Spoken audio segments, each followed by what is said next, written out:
बच्चों, तो this is the very important chapter of class 11 that is the chemical coordination and integration. Basically इस chapter में हम hormones के बारे में, उनके मैकेनिज्म के बारे में पढ़ेंगे। तो हम सब जानते हैं कि हमारी बॉडी में एक सिस्टम और प्रेजेंट होता है, coordination system, that is the neural coordination. ठीक, जिसमें न्यूरॉन्स की हेल्प से हमारी बॉडी क्या करती है, फंक्शन करती है, या अपनी बॉडी से एक्सटर्नल एनवायरनमेंट या बॉडी के खुद के अंदर इंटरनल एनवायरनमेंट जो होता है उस स्टिमुलस के अगेंस्ट क्या करती है, रिस्पॉन्स करती है बॉडी।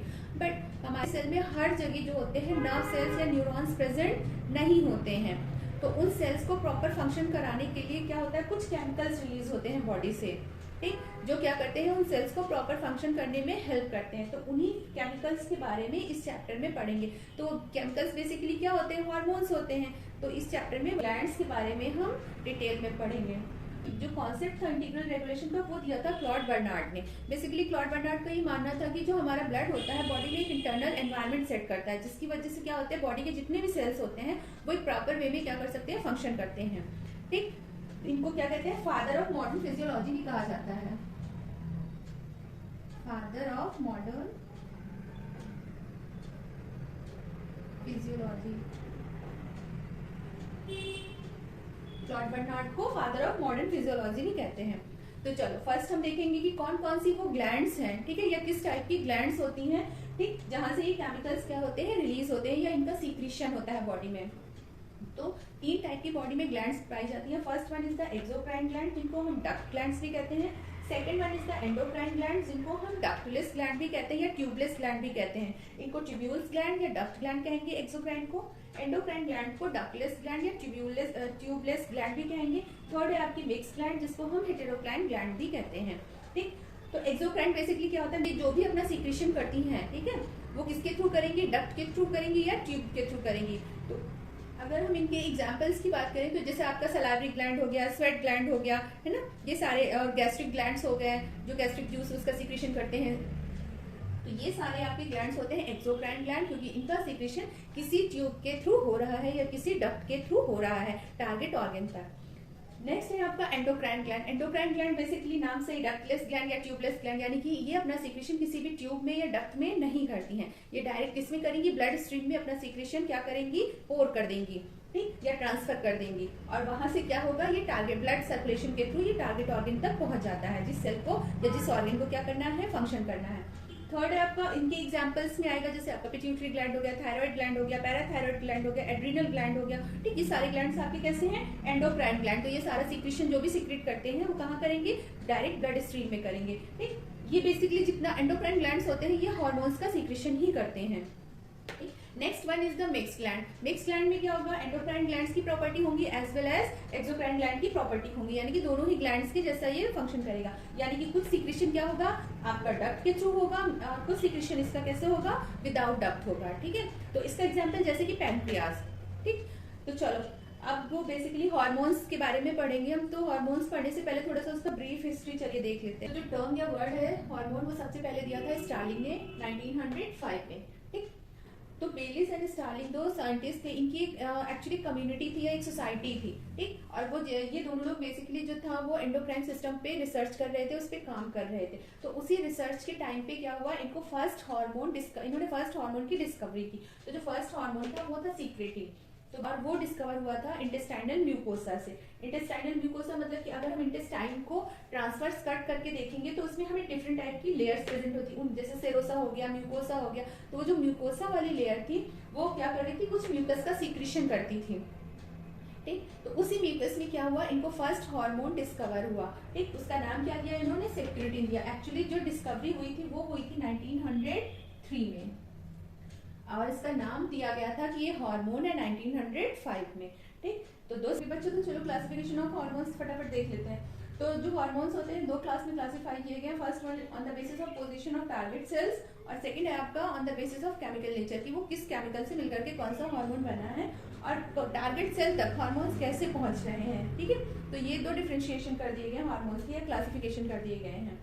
तो पोजीशन ऑफ टारगेट सेल्स के बेसिस पे क्या होता है, अगेन इनको सब डिवाइड कर दिया गया है। पहला हो गया सर्कुलेटिंग और एंडोक्राइन हार्मोन, दूसरे हो गए लोकल या टिश्यू हार्मोन। तो जैसे हमने पहले बताया कि पोजीशन ऑफ टारगेट सेल्स यानी हार्मोन्स जो सीक्रेट हो रहे हैं ठीक, तो वो हार्मोन्स टारगेट सेल तक कैसे पहुंच रहे हैं, ठीक, इसके बेसिस पे क्लासिफाई किया गया। दूसरा क्लासिफिकेशन किया गया है कि हार्मोन्स का केमिकल नेचर किस टाइप का है।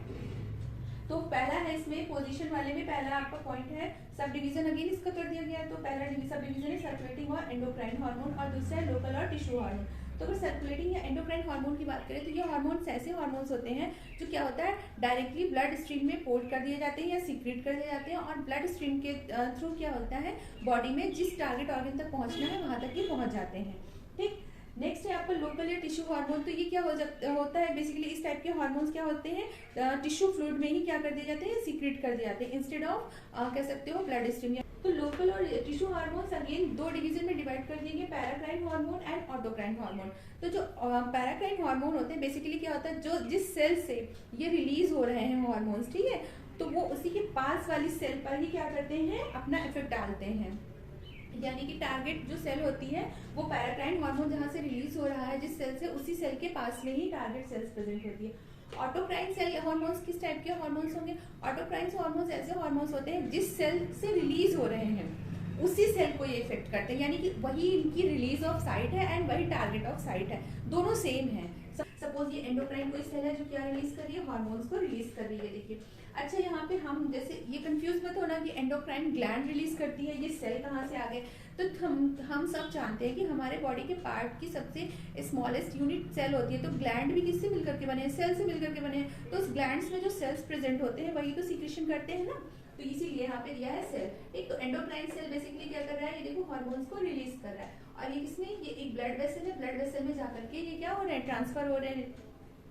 अब क्या है कहीं दूर डिस्टेंस सपोज कोई ऑर्गन है, ठीक है, सपोज पिट्यूटरी ग्लैंड जो है हार्मोन रिलीज कर रही है और इसको कहाँ पहुंचना है गोनट्स में पहुंचना है, ठीक है, टेस्टिस या ओवरीज में, तो वहां से निकल के वो ब्लड वेसल के थ्रू गोनट्स या टेस्टिस तक जाएगा। तो इसी तरीके से ये एंडोक्राइन सेल है कहीं दूर, ये हमारे क्या है टारगेट ऑर्गन्स है, ठीक, इन पे रिसेप्टर्स लगे होते हैं जो हार्मोन्स को क्या करते हैं कैच करते हैं पकड़ते हैं, ठीक। तो वही चीज लिखा हुआ डिस्टेंसली टारगेट सेल्स है, ठीक, ये हार्मोन होंगे, ये ब्लड वेसल हो गई, ये हार्मोन रिसेप्टर्स हो गए। तो क्या ब्लड वेसल्स के थ्रू हार्मोन्स क्या हो रहे हैं फ्लो हो रहे हैं, और ये टारगेट ऑर्गन तक इस तरीके से यहाँ से रिलीज हो रहे हैं, रिलीज होते रहते हैं, और जिस टारगेट ऑर्गन तक पहुंचना होता है वहां तक इस तरीके से पहुंच जाते हैं। रिसेप्टर्स लगे होते हैं, रिसेप्टर्स क्या करते हैं उन केमिकल्स को रिकॉग्नाइज कर लेते हैं और उनको कैच कर लेते हैं।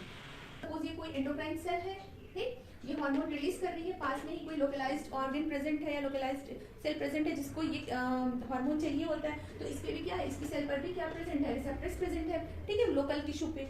तो ये क्या कर रहे हैं इस हार्मोन्स को क्या कर रहे हैं इन रिसेप्टर्स के थ्रू कैच कर रहे हैं। थर्ड था ऑटोक्राइन। ऑटोक्राइन में हमने बोला था खुद की सेल क्या करेगी हार्मोन्स को सीक्रेट करेगी, हार्मोन का सीक्रेशन करेगी और खुद ही इफेक्टेड होगी, ठीक, उसी खुद मतलब खुद की सेल पे ही रिसेप्टर्स लगे होते हैं। तो ये सपोज ये कोई ऑटोक्राइन सेल है, ठीक है, अब ये यहाँ से क्या हो रहा है हार्मोन रिलीज हो रहा है, इसी सेल पे ये रिसेप्टर्स प्रेजेंट है इसी हार्मोन को कैच करने के लिए, ठीक। तो इस यहाँ से रिलीज हो रहे हैं, ये रिसेप्टर्स ने क्या किया इन हार्मोन्स को रिसीव कर लिया, ठीक, और जो मैकेनिज्म चलाना था इस सेल का हार्मोन की हेल्प से इस तरीके से चलने लगेगा। तो ये बेसिकली थोड़ा सा डायग्रामेटिक रिप्रेजेंटेशन था जिससे आपको जल्दी समझ में आएगा। अब नेक्स्ट हम केमिकल नेचर की तरफ चलते हैं कि केमिकल नेचर के बेसिस पे कैसे हार्मोन्स को डिवाइड किया गया। तो अगर हम केमिकल नेचर के अकॉर्डिंग या केमिकल नेचर के बेसिस पे हम अगर हार्मोन्स को कैटेगराइज करते हैं तो बेसिकली उनकी तीन कैटेगरीज हैं आइसोथायरोनिन्स, स्टेरॉइड्स एंड अमाइड्स। तो जो अच्छा इनमें से भी क्या होता है कुछ हमारे लिपिड सॉल्युबल है एंड कुछ हमारे क्या है वाटर सॉल्युबल। तो अगर हम इन दो हार्मोन्स की अपर टू हार्मोन्स की बात करते हैं आइसोथायरोनिन्स एंड स्टेरॉइड की, तो these are lipid soluble. And last वाला जो आपका अमाइन होता है वो क्या होता है अमाइन हार्मोन वाटर सॉल्युबल होता है, वाटर सॉल्युबल। अब फर्स्ट वाले हार्मोन्स के बारे में बात करते हैं दैट इज द आयोडोथायरोनिन्स, ठीक। तो जो आयोडोथायरोनिन्स होता है नाम से ही जैसे लगा इसमें आयोडीन प्रेजेंट है, ठीक है। तो केमिकल स्ट्रक्चर की बात करते हैं, ठीक, तो एक हम अमाइनो एसिड लेते हैं, अमाइनो एसिड में भी बहुत टाइप के अमाइनो एसिड्स होते हैं हमारे, तो उसमें से भी जो टायरोसिन होता है, टायरोसिन की अगर स्ट्रक्चर की बात करें तो समवॉट ऐसा होता है स्ट्रक्चर, यहाँ पर C लगाया, ऊपर H लगाया, इधर COH, इधर H2 लगा दिया, ठीक है, नीचे OH लगा दिया।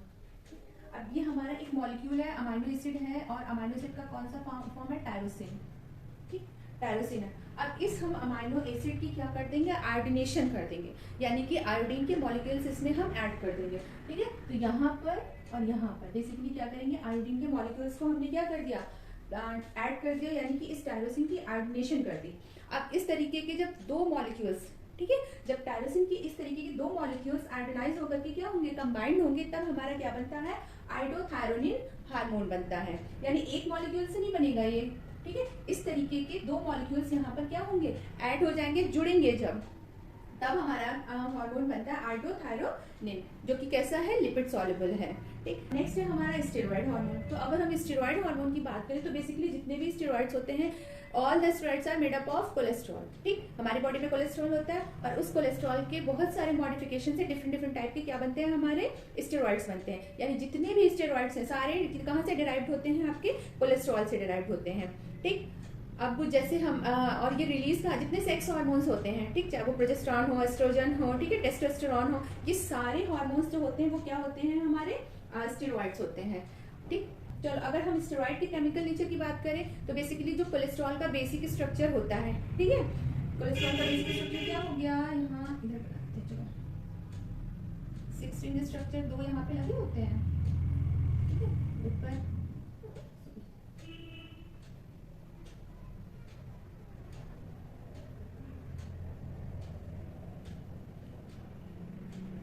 आपका 5 रिंग आ जाएगा।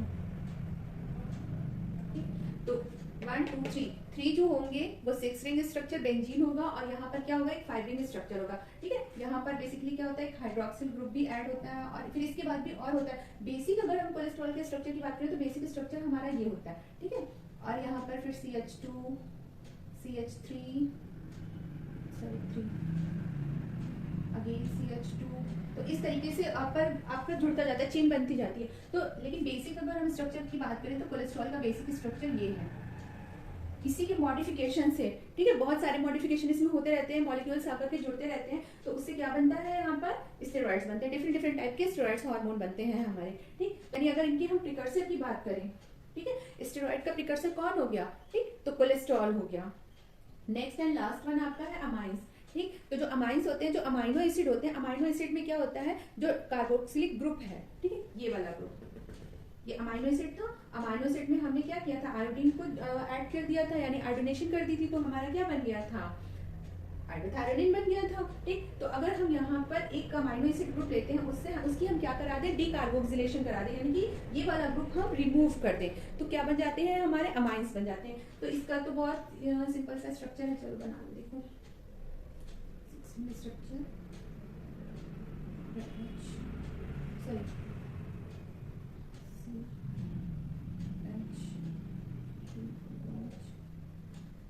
इधर कर देंगे। पहले हम क्या लेंगे, एक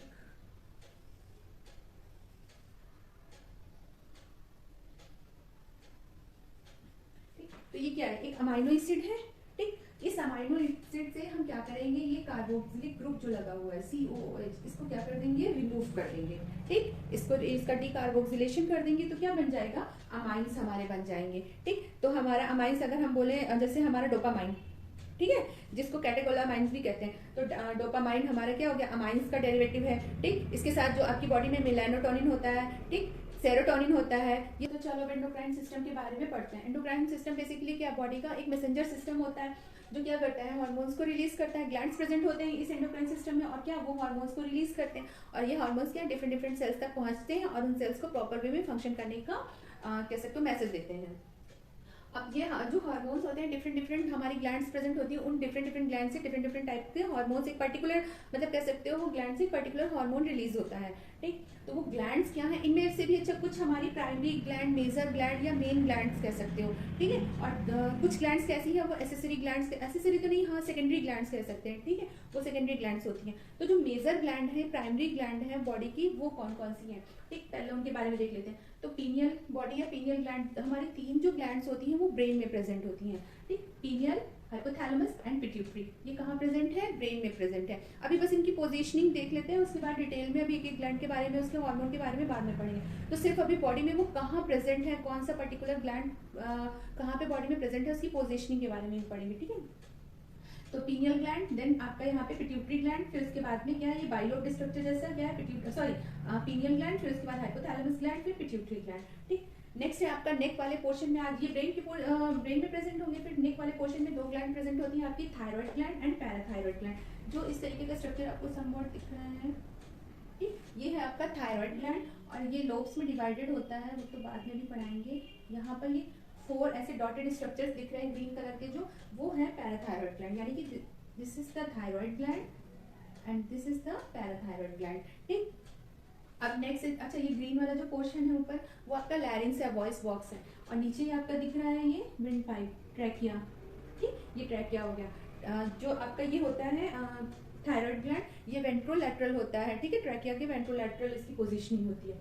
नीचे आ जाइए, यहाँ पर ये आपका आ गया थाइमस ग्लैंड, ठीक है, ये थाइमस ग्लैंड है। उसके बाद में यहाँ पे हार्ट है, हार्ट के बाद में स्टमक आ गया, स्टमक के दोनों साइड में ये आपका इंटेस्टाइन के नीचे से ड्यूडेनम इंटेस्टाइन ये सब स्टार्ट हो गया, ठीक। यहाँ पर 2 प्रेजेंट है आपके किडनीज, तो किडनीज के ऊपर क्या प्रेजेंट होता है, एड्रीनल ग्लैंड, ठीक है, एड्रीनल ग्लैंड। फिर यहाँ पे लीफ लाइक स्ट्रक्चर होता है स्टमक के जो साइड में, ठीक है, लेफ्ट साइड में, तो उसको क्या कहते हैं, पैनक्रियाज कहते हैं। पैनक्रियाज हमने बोला था कैसा है, हेटेरोक्राइन ग्लैंड है, जो एक्सोक्राइन ग्लैंड के जैसे भी काम करता है एंड एंडोक्राइन ग्लैंड के भी जैसे काम करता है।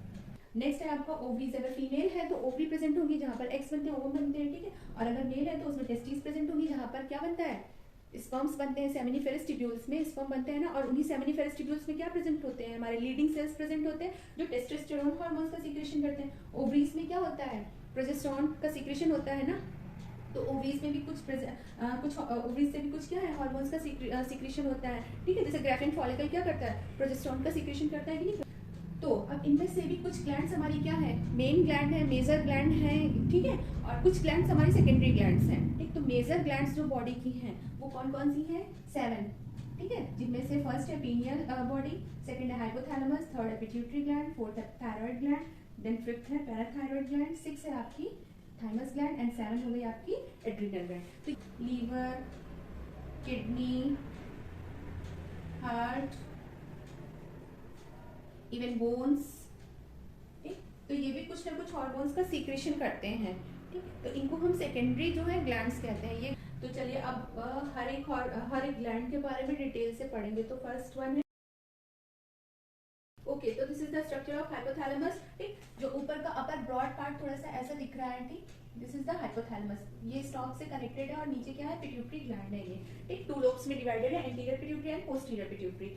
तो जो हाइपोथैलेमस होता है, यहाँ पर बहुत सारे ग्रुप प्रेजेंट होता है न्यूरॉन्स का, ठीक है, न्यूरोसेक्रेटरी सेल्स का, यानी कि यहाँ पर प्रेजेंट हमारे न्यूरॉन्स ही होते हैं, लेकिन ये सिग्नल्स ना भेज करके क्या प्रोड्यूस करते हैं, हार्मोन्स प्रोड्यूस करते हैं, ठीक। तो यहाँ पर बहुत सारे बंचेस में या ग्रुप में क्या प्रेजेंट होते हैं, हमने यहाँ पर एक एक बनाया, बट एक नहीं, यहाँ पर बहुत सारे न्यूरोसेक्रेटरी सेल्स प्रेजेंट होते हैं जो आपस में क्या होते हैं, कनेक्टेड होते हैं पिट्यूटरी ग्लैंड से, ठीक। अब इन न्यूरोसेक्रेटरी सेल्स को क्या कहते हैं, हाइपोथैलेमिक न्यूरॉन्स भी कह सकते हैं या हाइपोथैलेमिक न्यूक्लियस कहते हैं। बहुत टाइप के होते हैं, जैसे सुप्राऑप्टिक न्यूक्लियस हो गया आपका, ठीक है, वेंट्रिकुलर न्यूक्लियस हो गया, लैटरल न्यूक्लियस हो गया, तो इस तरीके से बहुत सारे न्यूक्लियस प्रेजेंट होते हैं जो अलग अलग टाइप का हार्मोन सीक्रेट करता है और किसको सेंड करते हैं, पिट्यूटरी ग्लैंड को, ठीक।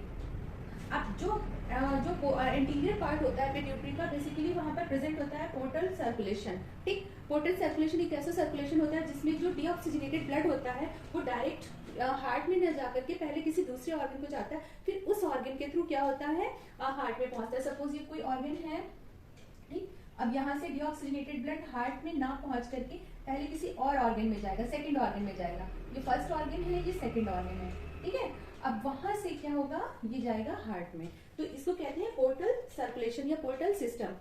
तो क्योंकि यहाँ पर पिट्यूटरी ग्लैंड में ये प्रेजेंट है, तो इसीलिए इसको हम कहते हैं हाइपोफिजियल पोर्टल सर्कुलेशन। जो पोस्टीरियर पिट्यूटरी होती है वो डायरेक्टली रेगुलेटेड होती है बाय द हाइपोथैलेमस, ठीक, उसमें कोई हाइपोफिजियल सर्कुलेशन की जरूरत नहीं होती है। यहाँ से जो भी आपके न्यूरोसेक्रेटरी जो सेल्स प्रेजेंट है जो हार्मोन्स का सीक्रेशन कर रहे हैं वो डायरेक्टली कहाँ जा रहे हैं, पोस्टीरियर पिट्यूटरी में। अब जो ये न्यूक्लियाई होते हैं या जो न्यूरोसेक्रेटरी सेल्स होते हैं, बेसिकली 2 टाइप के हमारे हार्मोन्स को प्रोड्यूस करते हैं, ठीक है, ये रिलीज करते हैं। एक होता है रिलीजिंग हार्मोन, दूसरे होते हैं इनहिबिटिंग हार्मोन, ठीक। हाइपोथैलेमस बहुत सारे वेरियस फंक्शन करता है बॉडी में। फर्स्ट तो जो आपका बॉडी टेम्परेचर मेंटेन रहता है, होम्योस्टैटिस, वो यहीं से रेगुलेट होता है। आपके जो इमोशंस आते हैं, एंगर आता है, ये भी कहाँ से, ठीक, रेगुलेट होता है आपके हाइपोथैलेमस से, ठीक। जो डेली बेसिस पे फिजिकल साइकिल आपकी रहती है बैलेंस वे में, तो वो भी यही हाइपोथैलेमस ही मेंटेन करता है, ठीक है। इसके अलावा ब्लड प्रेशर, ठीक, heart beat, thirst, hunger, salt and water का बैलेंस, ठीक, स्लीप और वेक की जो साइकिल होती है आपकी, ठीक, वो भी मैनेज करता है। और जितने आपके सेक्सुअल बिहेवियर है वो सब भी कौन मैनेज करता है? हाइपोथैलेमस ही मैनेज करता है। तो इस तरीके से इसके वेरियस फंक्शन होते हैं हाइपोथैलेमस के, तभी तो इसको सुपर मास्टर ग्लैंड कहते हैं। ठीक, चलो अब इसके कुछ रिलीजिंग हार्मोन और कुछ इनहिबिटिंग हार्मोन्स के बारे में भी डिटेल से देख लेते हैं। ठीक, ओके, तो अब हाइपोथैलेमस से रिलीज होने वाले जो हार्मोन्स होते हैं उनके बारे में देख लेते हैं। ठीक, तो हाइपोथैलेमस जो होता है 2 टाइप के हार्मोन रिलीज करता है, releasing hormones and inhibiting hormones. Releasing hormones and inhibiting hormones. तो सबसे पहले अच्छा टोटल 10 हार्मोन्स रिलीज करता है, रिलीजिंग एंड इनहिबिटिंग दोनों हार्मोन्स को मिला के। तो अगर हम सबसे पहले रिलीजिंग हार्मोन्स के बारे में देख लेते हैं, तो फर्स्ट हो जाएगा आपका रिलीजिंग हार्मोन में thyrotropin hormone, second adrenocorticotropin hormone,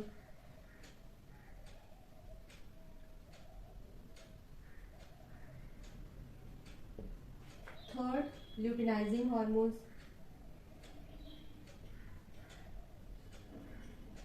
fourth follicle stimulating hormone,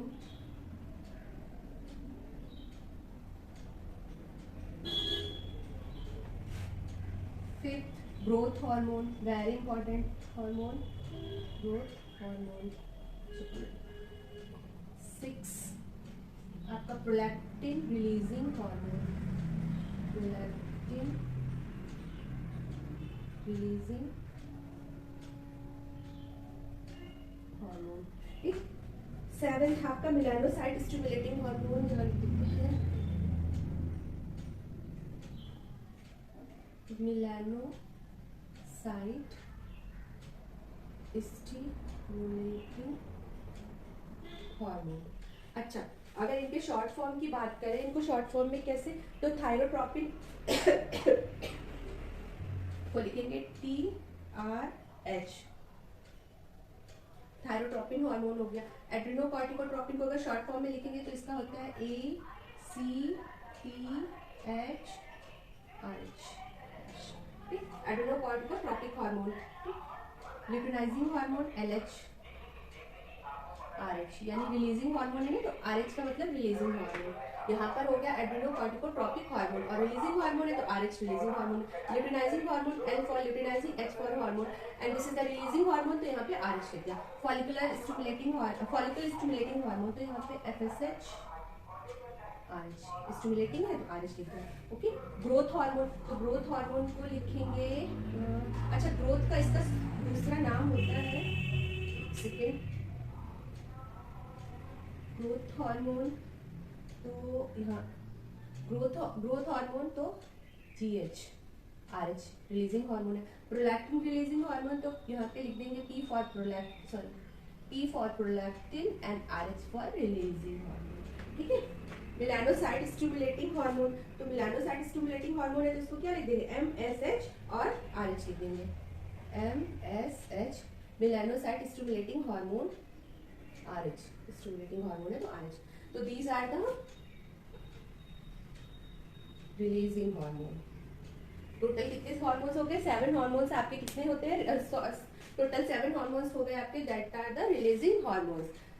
चलो, तो अब इनहिबिटिंग हार्मोन्स के बारे में देख लेते हैं। ये हमारे 7 क्या हो गए? रिलीजिंग हार्मोन्स हो गए। रेस्ट ऑफ द 3 हमने बोला था टोटल हार्मोन रिलीज करता है हाइपोथैलेमस 10 हार्मोन्स, जिनमें से 7 आपके क्या होते हैं? रिलीजिंग हार्मोन्स होते हैं, एंड 3 आपके इनहिबिटिंग हार्मोन होते हैं। तो चलो फर्स्ट इनहिबिटिंग हार्मोन देख लेते हैं कौन सा होता है। तो first inhibiting hormone is the growth hormone releasing inhibiting hormone, ठीक है, और इस सोमैटोस्टेनिन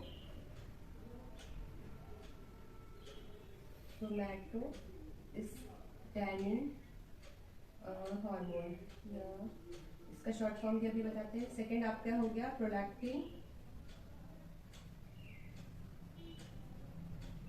inhibiting hormone, third and last one melanocyte stimulating hormone, inhibiting hormone, inhibiting hormone. ठीक, तो ये 3 आपके क्या हो गए, इनहिबिट करने वाले हार्मोन्स हो गए। जो तो इसका अगर हम शॉर्ट फॉर्म देखेंगे तो इसका शॉर्ट फॉर्म होता है SRH और GHIH। ठीक है, इसका क्या होगा, प्रोलैक्टिन इनहिबिटिंग हार्मोन का तो P और prolactin, IH for inhibiting. Melanocyte stimulating का MSH, I इसको यहाँ पे लिख देते हैं MSH, IH for inhibiting hormone. Okay, तो this is the second most important endocrine gland, that is the pituitary gland, या जिसको हाइपोफिसिस भी कहते हैं, या मास्टर ग्लैंड भी कहते हैं, या रेगुलेटिंग ग्लैंड या रेगुलेटिंग यूनिट ऑफ हार्मोन भी कहते हैं। क्यों? क्योंकि ये जितने भी हार्मोन्स बॉडी में रिलीज होते हैं उनको रेगुलेशन का काम कौन करता है, पिट्यूटरी ग्लैंड करती है। ठीक, तो चलिए अगर हम इसकी पोजीशनिंग की बात करें कहाँ पर होती है, तो ये बेसिकली स्फेनॉइड बोन होती है हमारे फोर ब्रेन वाले पार्ट में।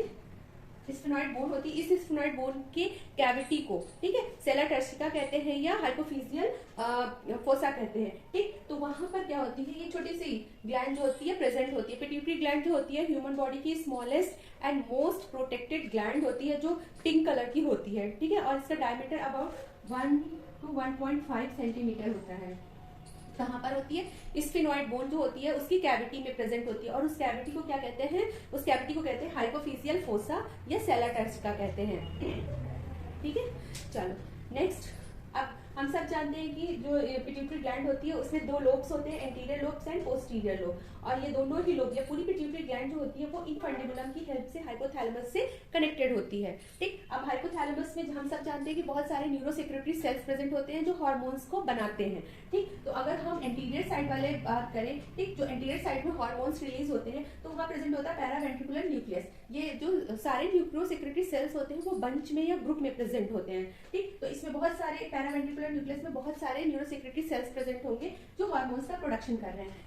आपके अगर जो हम बोले कि पोस्टीरियर साइड पे जो पिट्यूटरी ग्लैंड से हार्मोन रिलीज निकलते हैं तो वहाँ पर सुप्रा ऑप्टिक न्यूक्लियस प्रेजेंट होता है, जिसके अंदर बहुत सारे न्यूरोसेक्रेटरी ये सेल्स प्रेजेंट होते हैं। यहाँ पे 2 बनाए हैं लेकिन मोर देन 2 बहुत सारे होते हैं।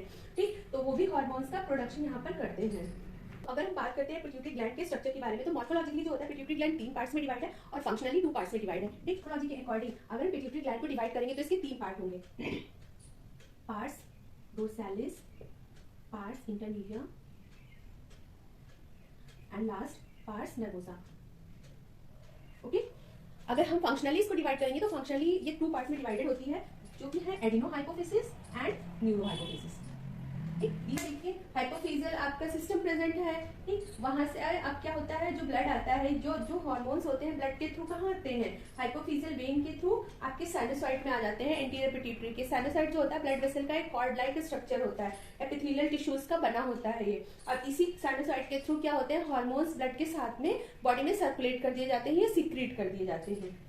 अगर हम पोस्टीरियर पिट्यूटरी की बात करें तो पोस्टीरियर पिट्यूटरी में हेरिंग्स बॉडी और पिट्यूसाइड्स 2 हमारे स्ट्रक्चर प्रेजेंट होते हैं। हेरिंग्स बॉडी क्या होते हैं, बेसिकली मेम्ब्रेनस स्ट्रक्चर होते हैं, इनके ऊपर एक मेम्ब्रेन का स्ट्रक्चर होता है, और ये टेम्परेरी जो होते हैं हार्मोन्स को स्टोर करके रखते हैं, जो हमारे हाइपोथैलेमस से क्या किए गए हैं, सीक्रेट किए गए हैं, बनाए गए हैं। ठीक है, जो हमारे हाइपोथैलेमस से बनाए गए हैं उन हार्मोन्स को टेम्पररी स्टोर करके रखता है हेरिंग्स बॉडी। पिट्यूसाइड्स जो होते हैं, पिट्यूसाइड्स बेसिकली क्या करते हैं, ये भी हार्मोन्स को स्टोर करते हैं, प्लस इसके साथ साथ में रिलीज भी करते हैं। ये पोस्टीरियर पिट्यूटरी से हमारे 2 हार्मोन रिलीज होते हैं।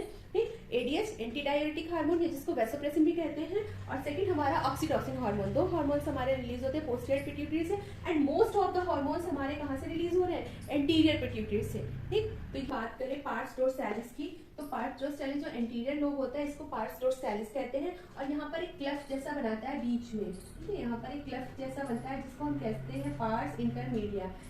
ठीक, एक गैप होता है, और यहाँ पर क्या लास्ट वाले पोर्शन को कहेंगे पार्स नर्वोसा। ठीक, तो ये क्या है, मॉर्फोलॉजिकली 3 पार्ट्स में पिट्यूटरी ग्लैंड डिवाइड है, pars dorsalis, pars intermedia and pars nervosa. ठीक, तो एडनोहाइपोफिसिस से जो भी हार्मोन्स, जो ट्रॉपिक हार्मोन्स रिलीज हो रहे हैं, अब हम उनके बारे में पढ़ेंगे। ठीक, चलो, these are the releasing hormones of adenohypophysis. तो ये मेन हार्मोन्स हैं बॉडी के, जो मोस्ट इंपॉर्टेंट हार्मोन्स हैं जो रिलीज हो रहे हैं हमारे एंटीरियर पिट्यूटरी लोब से, ठीक, जिसको हम ट्रॉफिक हार्मोन्स भी कहते हैं। अब इनके फंक्शंस क्या होते हैं, अगर ये प्रॉपर अमाउंट में ना रिलीज हो बॉडी में क्या क्या इरेगुलरिटीज आ सकती हैं, ठीक है। ओके, तो ग्रोथ हार्मोन अगर बॉडी में कम रिलीज होता है या ज्यादा रिलीज होता है तो दो कंडीशन बनती है, ठीक है। अगर कम रिलीज होगा तो that is the hyposecretion of growth hormone, और अगर ज्यादा रिलीज हो रहा है बॉडी में तो दैट इज द हाइपरसिक्रेशन कंडीशन हो जाती है, ठीक है। हाइपोसिक्रेशन से बॉडी में कुछ चेंजेस आ जाते हैं, ठीक है। चलिए देख लेते हैं। First is the pituitary dwarfism,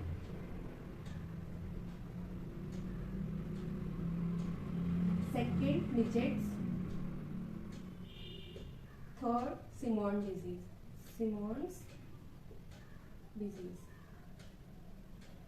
pituitary dwarfism में क्या होता है, ऐसे लोग जो होते हैं कम हाइट के होते हैं बट उनके लिम्स जो होते हैं हाइट के अकॉर्डिंग नहीं डेवलप करते हैं, यानी लिम्स मीन्स कि आपके हैंड एंड लेग्स, ठीक। तो बॉडी तो कम हाइट की होती ही है बट लिम्स भी क्या होते हैं उससे भी शॉर्ट हो जाते हैं, बॉडी का प्रोपोर्शन इनसे अलग हो जाता है। मिजेट्स में क्या होता है, बेसिकली मिजेट्स भी कम शॉर्ट हाइट वाले ही लोग होते हैं बट इनमें जो बॉडी लिम्स होते हैं वो बॉडी के प्रोपोर्शन के अकॉर्डिंग होते हैं, यानी कि बॉडी छोटी लेकिन उनके प्रोपोर्शन जो होता है सही होता है। सिमोन डिजीज में क्या होता है, सिमोन डिजीज में पिट्यूटरी ड्वार्फिज्म जो होता है वो बेसिकली चाइल्डहुड में जब ग्रोथ हार्मोन का प्रॉपर अमाउंट में सीक्रेशन नहीं होता है तो ऐसे लोग क्या हो जाते हैं, शॉर्ट हाइट के हो जाते हैं और साथ साथ में उनके लिम्स जो होते हैं वो और उनसे शॉर्ट हो जाते हैं, यानी कि बॉडी के प्रोपोर्शन में नहीं डेवलप होते हैं। और इनमें एक और कंडीशन देखने को मिलती है, एटियोलिसिस। एटियोलिसिस का मतलब होता है सेक्सुअल मैच्योरेशन हो भी सकती है और नहीं भी हो सकती है, ऐसे बच्चों में विद और विदाउट वाली कंडीशन होती है, तो उस कंडीशन को कहेंगे एटियोलिसिस, यानी कि विद और without sexual maturation. Small disease जो होती है बेसिकली एडल्ट स्टेज में होती है और इसमें टिश्यूज का डीजेनरेशन जो होता है स्टार्ट हो जाता है, जिसकी वजह से जो कह सकते हो जो लोग होते हैं वो क्या होते हैं, ज़्यादा ओल्डर लगने लगते हैं, एजेड लगने लगते हैं, ठीक। और इसमें भी क्या होता है, जेनाइटल्स इनके बहुत वीक होते हैं, ठीक है, यानी कि जो रिप्रोडक्टिव ऑर्गन्स होते हैं वो वीक होते हैं। तो these are the three condition that are caused by the hyposecretion of growth hormone, ठीक। तो यहाँ पर बॉडी के जो टिश्यूज हैं, मसल्स हैं, बोन्स हैं, ये सब क्या होते हैं, बहुत एक्सट्रीमली क्या करते हैं, रैपिडली ग्रोथ करते हैं, ठीक। बेसिकली चाइल्डहुड में ऑसिफिकेशन होता है, ऑसिफिकेशन का मतलब होता है बोन्स फॉर्मेशन, तो चाइल्डहुड में बोन्स का फॉर्मेशन हो रहा है तो एक्सेसिव ग्रोथ की वजह से क्या होता है, एक्सेसिव ग्रोथ हार्मोन के रिलीज होने की वजह से उन बोन्स का जो ऑसिफिकेशन हो रहा होता है वो बहुत रैपिड होता है, ठीक है। तो वो कंडीशन क्या क्या कहलाएगी, जायगेंटिज्म, ठीक। यानी कि यहाँ पर आप एक से बहुत ज्यादा बड़े दिखने लगोगे, ठीक। क्योंकि एक्रोमेगाली जो होता है, एक्रोमेगाली आपका एडल्ट स्टेज में होता है, इसमें क्या होता है जो फेस होता है वो गोरिल्ला लाइक दिखने लगता है, ठीक। फोरहेड बहुत वाइड हो जाएगा, चीक्स बहुत वाइड हो जाएंगे, बड़े बड़े से हो जाएंगे, ठीक। इसके साथ साथ में जो लिम्स होते हैं यानी कि हैंड्स एंड आपके लेग्स हो गए वो बहुत लंबे हो जाते हैं, फिंगर्स बहुत लंबी हो जाती है, ठीक है। यानी कि ओवरऑल बॉडी की ग्रोथ जो होती है बहुत ज्यादा हो जाती है, बहुत, ठीक। काइफोसिस वर्टिब्रल कॉलम की डिजीज होती है जिसको हंचबैक डिजीज भी कहते हैं, इसमें वर्टिब्रल कॉलम पीठ के पास थोड़ा सा उभर जैसे आती है, ठीक है। तो ये चीजें हो गई आपके किसकी वजह से होती है, gigantism, acromegaly and kyphosis hyper secretion की वजह से, यानी कि जरूरत से ज्यादा जब सिक्रेशन हो रहा है किसका, ग्रोथ हार्मोन का। अब जहाँ पर क्या हो रहा है, जब कम अमाउंट में सिक्रेशन हो रहा है यानी नीड से भी कम हो रहा है तब वहाँ पर पिट्यूटरी ड्वार्फिज्म या ड्वार्फिज्म भी कह सकते हो, ठीक, मिजेट्स एंड सिमोन डिजीज। तो these are the disease related to the growth hormone, ठीक। अब नेक्स्ट हार्मोन है जो पिट्यूटरी ग्लैंड से रिलीज हो रहा है, that is the thyroid stimulating hormone, जिसका दूसरा नाम क्या होता है, थायरोट्रोपिन भी होता है, ठीक है, थायरोट्रोपिन हार्मोन। अब हमने बोला था एंटीरियर पिट्यूटरी लोब में क्या होता है, बहुत सारे सेल्स प्रेजेंट होते हैं जो क्या रिलीज करते हैं, डिफरेंट डिफरेंट हार्मोन्स को रिलीज करते हैं। इसके पहले जो हमने ग्रोथ हार्मोन पढ़ा था, ग्रोथ हार्मोन कहाँ से रिलीज हो रहा था, सोमैटोट्रॉफ सेल से रिलीज हो रहा था, और ठीक अब जो थायराइड स्टिमुलेटिंग हार्मोन है वो रिलीज होगा हमारा थायरोट्रॉफ सेल से, थायरोट्रॉफ सेल से, यानी कि थायरोट्रॉप सेल्स क्या रिलीज कर रही है, थायराइड स्टिमुलेटिंग हार्मोन। अब ये थायराइड स्टिमुलेटिंग हार्मोन जो होता है वो थायराइड ग्लैंड के पास जाएगा। अब थायराइड ग्लैंड का रिलीज करती है थायराइड हार्मोन, थायराइड हार्मोन, और इस हार्मोन में क्या होता है, थायरॉक्सिन होता है, ठीक। तो थायराइड हार्मोन के बारे में हम डिटेल में अभी जब थायराइड ग्लैंड पढ़ेंगे, ठीक, उसके बारे में पढ़ेंगे। तो एड्रेनोकॉर्टिकोट्रोपिक हार्मोन को शॉर्ट फॉर्म में क्या कहते हैं, ACTH। एड्रेनोकॉर्टिकोट्रोपिक हार्मोन है वो रिलीज होता है एंटीरियर पिट्यूटरी लोब में प्रेजेंट होते हैं क्रोमोफोर सेल, क्रोमोफोर सेल्स, ठीक, इन सेल से रिलीज होता है एड्रेनोकॉर्टिकोट्रॉपिक हार्मोन। अगर इसमें भी दो कंडीशंस होती हैं, हाइपोसिक्रेशन एंड हाइपर सिक्रेशन। जैसे ग्रोथ हार्मोन में हमने पढ़ी थी हाइपर एंड हाइपो। अच्छा, जो थायराइड स्टिमुलेटिंग हार्मोन है, अगर वहां पर हाइपोसिक्रेशन हो जाता है तो वहां पर एक डिजीज कॉज होती है, उसका नाम होता है एट्रोफी। ये टीएसएच के हाइपोसिक्रेशन से होती है।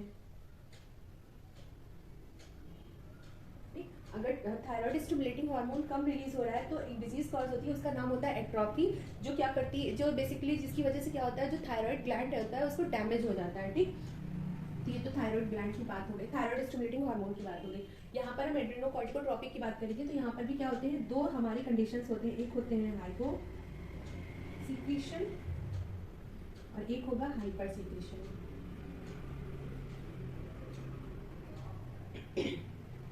तो अगर हाइपोसिक्रेशन हो रहा है, ठीक, तो हाइपोसिक्रेशन में क्या होगा, वहां पर आपका एड्रिनल ग्लैंड से रिलीज होता है ये। ठीक, तो एड्रिनल ग्लैंड फेल हो जाता है। ठीक, इसको सबसे पहले डिस्कवर किया था थॉमस एडिसन ने।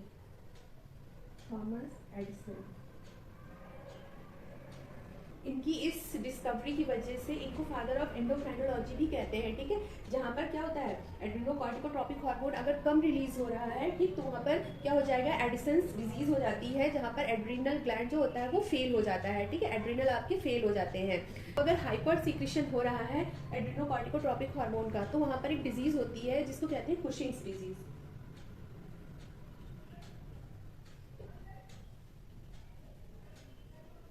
क्या होता है कुशिंग्स डिजीज में, बेसिकली जो एड्रिनल कॉर्टेक्स होता है वो इनलार्ज हो जाता है, जरूरत से ज्यादा बढ़ जाता है। तो ये हमारा हो गया एड्रेनोकॉर्टिकोट्रॉपिक हार्मोन। ठीक, next hormone is the gonadotropic hormone. अब जो एलएच हार्मोन होता है वो क्या करता है, एंड्रोजन हार्मोन को मेल्स में, ठीक है, एंड्रोजन हार्मोन को स्टिमुलेट करता है और सिक्रेशन करने में हेल्प करता है। ठीक, एफएसएच हार्मोन जो होता है वो क्या करता है, और फीमेल्स की अगर बात करें तो फीमेल्स में ओव्यूलेशन के टाइम पे, ठीक है, जब फॉलिकल्स पूरा मेच्योर हो जाता है तब ओव्यूलेशन के टाइम पे क्या होता है, ग्राफिन फॉलिकल को ओव्यूलेट करने में ये हेल्प करता है। अब जो एफएसएच हार्मोन होता है मेल में क्या करता है, मेल में ये एंड्रोजन के साथ में मिलके, एंड्रोजन के साथ में मिलकर के क्या स्टिमुलेट करेगा, स्पर्मेटोजेनेसिस को, यानी कि इस वक्त के फॉर्मेशन को। ठीक, तो ये मेल्स में करेगा। और अगर फीमेल की बात करें तो फीमेल में एफएसएच जो होता है, सिर्फ एफएसएच यानी कि फॉलिकुलर स्टिमुलेटिंग हार्मोन, तो फीमेल्स में ये फॉलिकल्स को स्टिमुलेट करता है। ठीक है, फॉलिकल्स को स्टिमुलेट करता है, मैच्योर करता है। ठीक, next hormone, hormone number 7 is the prolactin hormone और मेमोट्रॉपिक हार्मोन। अब जो प्रोलैक्टिन हार्मोन होता है वो इंटीरियर पिट्यूटरी ग्लैंड में प्रेजेंट होते हैं लैक्टोट्रॉफ सेल्स। लैक्टोट्रॉफ सेल्स, इन लैक्टोट्रॉफ सेल्स से रिलीज होता है प्रोलैक्टिन या मेमोट्रॉपिक हार्मोन।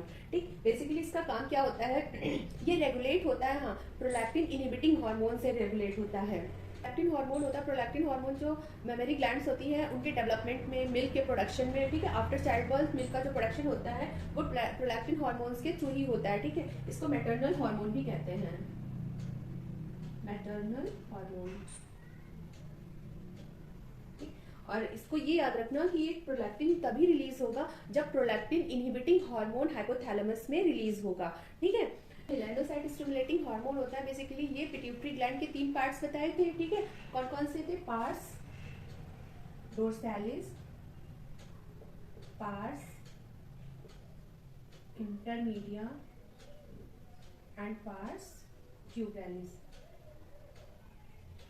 ठीक, तो अभी तक जितने हार्मोन सीक्रेट हो रहे थे, 7 हार्मोन, अभी तक ये 8 नंबर लास्ट हार्मोन है। ठीक, 7 हार्मोन सारे के सारे रिलीज हो रहे थे पार्स डोर्सालिस से। ठीक, ये एक ऐसा हार्मोन है जो पिट्यूटरी ग्लैंड के पार्स इंटरमीडिया से रिलीज होता है। ठीक, पार्स ट्यूबरैलिस क्या थी, नॉन फंक्शनल थी, ये तो पहले ही बताया था। ठीक, तो ये सिर्फ हार्मोन जो है वो कहाँ से रिलीज होता है, पार्स इंटरमीडिया से। अब जो मेलानोसाइट स्टिमुलेटिंग हार्मोन है, हमारे बॉडी में मेलानोसाइट्स प्रेजेंट होते हैं, यानी कि मेलानिन कंटेनिंग जो सेल्स होते हैं उनको क्या कहते हैं, मेलानोसाइट। मेलानोसाइट्स यानी कि मेलानिन कंटेनिंग सेल्स।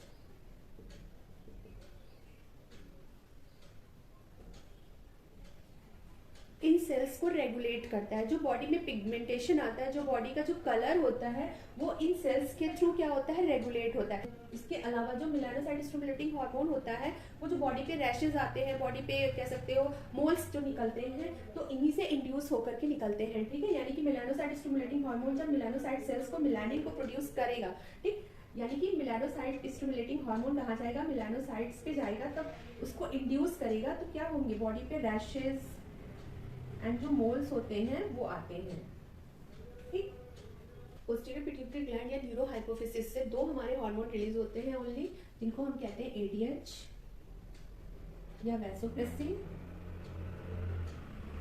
कहीं कहीं पिस्ट्रिन भी लिखा होता है, ठीक है। और सेकेंड हार्मोन होता है ऑक्सीटोसिन, ऑक्सीटोसिन जिसको बर्थ हार्मोन भी कहते हैं, ठीक। अब जो एडीएच होता है बहुत इंपॉर्टेंट कह सकते हो हार्मोन है, एक स्मॉल पेप्टाइड हार्मोन होता है जो बेसिकली क्या करता है, डिस्टल ट्यूब्यूल से वाटर एंड इलेक्ट्रोलाइट्स के रीअब्जॉर्प्शन में हेल्प करता है, ठीक। इसके भी हाइपोसिक्रेशन एंड हाइपर सिक्रेशन से क्या होता है, बॉडी में कुछ इरेगुलरिटीज आ जाती हैं, ठीक। चलिए देख लेते हैं, अगर इसका हाइपर सिक्रेशन हो गया एंड अगर हाइपोसिक्रेशन हो गया, हाइपर का means more than need and hyper less than need, ठीक है। Hyposecretion less than need and hyper secretion more than need. अब अगर हाइपर सिक्रेशन होगा तो अभी बताया कि एडीएच क्या करेगा, डिस्टल ट्यूब्यूल से वाटर एंड इलेक्ट्रोलाइट्स का रीअब्जॉर्प्शन करता है, तो वहां पर इस कंडीशन में अगर बहुत ज्यादा एडीएच रिलीज हो रहा है बॉडी में, तो यहाँ पर यूरिन का फॉर्मेशन कम हो जाएगा, क्योंकि वो ज्यादा से ज्यादा चीजें क्या कर रहा है बॉडी से, डिस्टल ट्यूब्यूल से रीअब्जॉर्ब कर रहा है कि नहीं कर रहा है, तो यहाँ पे लेस यूरिन फॉर्मेशन। अगर हम हाइपोसिक्रेशन की बात करें, यानी कि बहुत कम जो है रिलीज हो रहा है, तो यहाँ इस कंडीशन में क्या होगा, यूरिन के थ्रू वाटर का लॉस बहुत ज्यादा हो जाएगा, जिससे आपको थर्स्ट बहुत लगेगी, यानी कि प्यास बहुत लगेगी। इस कंडीशन को कहेंगे डायबिटीज इंसिपिडस।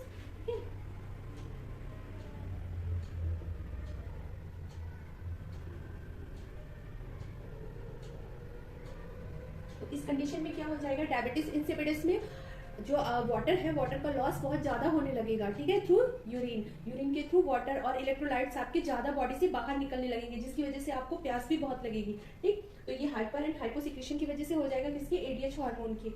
अब next hormone is the oxytocin hormone, जो न्यूरो हाइपोफिसिस से रिलीज हो रहा है। ये क्या होता है कि यूट्रस में स्मूथ मसल्स प्रेजेंट होती हैं, तो at the time of child birth ये रिलीज होता है बॉडी में, और क्या करता है, उन स्मूथ मसल्स में विग्रस कॉन्ट्रैक्शंस लाता है, जिसकी वजह से क्या होता है, बेबी की डिलीवरी में हेल्प होती है, ठीक है। इसके साथ साथ में ये मिल्क के प्रोडक्शन में भी हेल्प करता है, ठीक। तो यानी कि ये चाइल्ड बर्थ में हेल्प करता है, साथ साथ में क्या करता है, मिल्क प्रोडक्शन में भी हेल्प करता है। तो इस तरीके से सिर्फ दो हार्मोन कहाँ से रिलीज हो रहे हैं, हमारे न्यूरो हाइपोफिसिस से, एंड हमारे 8 हार्मोन्स कहाँ से रिलीज हो रहे थे, एडिनो हाइपोफिसिस से। तो टोटल हार्मोन्स कितने हो गए, 8 यहाँ एंड 2 यहाँ, तो टोटल हमारी 10 हार्मोन्स रिलीज हो रहे हैं पिट्यूटरी ग्लैंड से, ठीक। नेक्स्ट ग्लैंड अब हम पढ़ेंगे जो ब्रेन में ही है, ठीक, that is the pineal gland, ठीक। ओके, तो this is the third and last gland जो हमारे ब्रेन में प्रेजेंट है, ठीक है। इसके पहले हम पढ़ चुके हैं हाइपोथैलेमस एंड पिट्यूटरी ग्लैंड के बारे में, जो कहाँ प्रेजेंट थी, ब्रेन में प्रेजेंट थी, ठीक। इसका दूसरा नाम भी है जिसको हम कहते हैं epiphysis cerebri.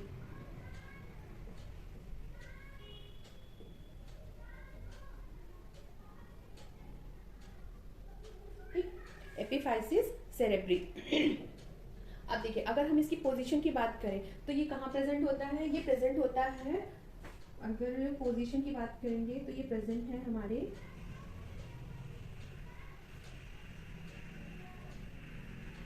Dorsal side of fore brain, ठीक। अगर हम इसके ओरिजिन की बात करें,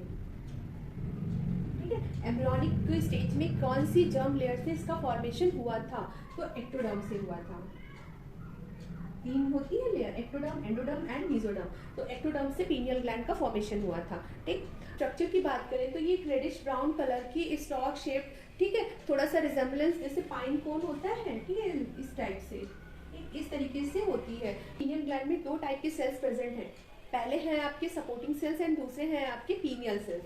ठीक, सेल्स ही बेसिकली क्या करते हैं, हार्मोन्स का सीक्रेशन करते हैं। जैसे इसके पहले हमने पिट्यूटरी ग्लैंड में पढ़ा था, वेरियस टाइप के सेल्स प्रेजेंट थे एंटीरियर पिट्यूटरी लोब में, और वो क्या कर रहे थे, डिफरेंट डिफरेंट हार्मोन्स का सीक्रेशन कर रहे थे। तो इसी तरह पीनियल ग्लैंड्स में भी 2 टाइप्स के हमारे प्रेजेंट होते हैं सेल्स। ठीक, तो सेल्स की अगर बात करें, first one is the pineal cell, second one is the supporting cells. तो ये 2 टाइप के सेल्स कहाँ प्रेजेंट होते हैं, पीनियल ग्लैंड में प्रेजेंट होते हैं। अगर हार्मोन सीक्रेशन की बात करें तो पीनियल ग्लैंड 2 टाइप के हार्मोन्स का सीक्रेशन करती है, मेलाटोनिन एंड सेरोटोनिन। हार्मोन्स की बात करें तो 2 टाइप्स के हार्मोन्स का सीक्रेशन होता है, मेलाटोनिन एंड सेरोटोनिन। अगर आपसे पूछा जाए मेलाटोनिन का एंटागोनिस्ट कौन है, तो मेलाटोनिन का एंटागोनिस्ट जो होता है वो मेलानोसाइट हार्मोन होता है, जो कहाँ से रिलीज होता है, मेलानोसाइट हार्मोन पिट्यूटरी ग्लैंड से। और मेलाटोनिन कहाँ से रिलीज हो रहा है, पीनियल ग्लैंड से रिलीज हो रहा है। ठीक, तो ये बॉडी के जो बहुत सारे फंक्शंस होते हैं उसको कंट्रोल करता है, उनको रेगुलेट करता है। जैसे कि आपका जो बायोलॉजिकल क्लॉक है, यानी कि सोने का, जगने का, ठीक, भूख लगने का, तो इसको हम क्या कहते हैं, जैसे आपको एक पर्टिकुलर टाइम पे ही नींद आती है, पर्टिकुलर टाइम पे ही आपको एक भूख लगती है। ठीक, तो इसको कहते हैं बायोलॉजिकल क्लॉक। तो उस बायोलॉजिकल क्लॉक को मेलाटोनिन क्या करता है, रेगुलेट करता है। ठीक, जिसको सर्काडियन रिदम भी कहते हैं। ठीक, इसके साथ साथ में ये बॉडी के टेम्परेचर को रेगुलेट करता है। आपका जो जेनाइटल के फंक्शंस हैं उनके डेवलपमेंट में प्लस उनके इनहिबिशन में भी ये फंक्शन करता है। आपकी बॉडी का जो पिगमेंटेशन आता है उसको भी ये रेगुलेट करता है, ये मेंटेन करता है। ठीक, मेंस्ट्रुअल साइकिल जो फीमेल्स में होती है उसको ये क्या करता है, इन्फ्लुएंस करता है। तो इस तरीके से वेरियस फंक्शन ये करता है मेलाटोनिन। सेरोटोनिन का क्या फंक्शन है, जो सेरोटोनिन होता है वो एज अ वैसोकंस्ट्रिक्टर फंक्शन करता है। वैसोकंस्ट्रिक्टर का मतलब होता है जो आपकी ब्लड वेसल्स होती हैं उनको कॉन्ट्रैक्ट करने का काम करता है, जिसकी वजह से आपका जो ब्लड प्रेशर होता है वो इंक्रीज होता है। ठीक, इस तरीके से ये क्या हो गया, आपके जो ब्रेन में 3 ग्लैंड्स प्रेजेंट थी, hypothalamus gland, pituitary glands and pineal glands. उससे सीक्रेट होने वाले जितने भी हार्मोन्स थे उनके बारे में सब हमने पढ़ लिया। ठीक, तो ये हमारा अपर 3 हार्मोन्स जो थे ब्रेन के वो कंप्लीट हो गए। अब नेक्स्ट ग्लैंड जो होगा वो होगा हमारा थायराइड ग्लैंड। ठीक है,